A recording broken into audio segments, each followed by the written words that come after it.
Hey guys, in a previous short, I talked about how during the early years of the Reagan administration, Reagan had told Israel that any invasion, any war that they started would not receive Washington support. However,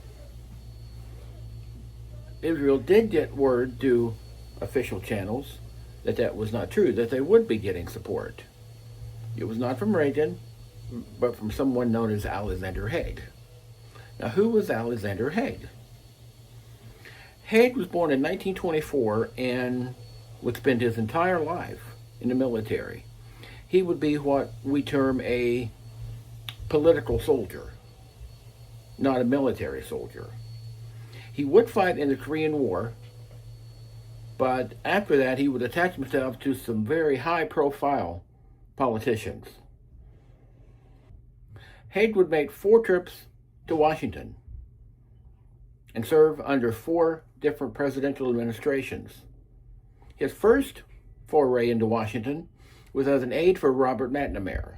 McNamara was Johnson's defense secretary and was largely responsible for getting us into the quagmire that was Vietnam. Of course, McNamara had no solutions for getting us out of Vietnam. He wasn't a soldier and had never even studied military history or strategy.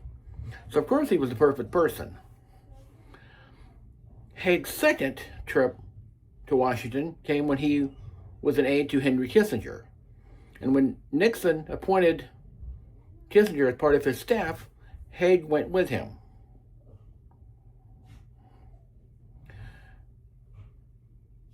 And he would serve through all of Nixon's 6 years and a part of Ford's term as well.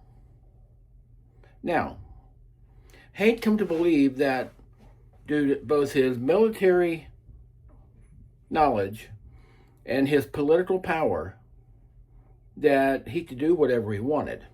And this will be proven out.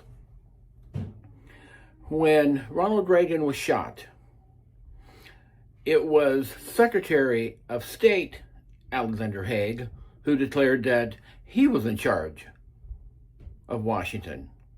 No one else, even though the Secretary of State was not next in line for secession.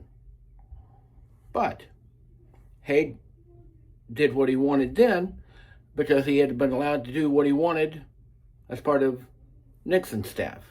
More to come.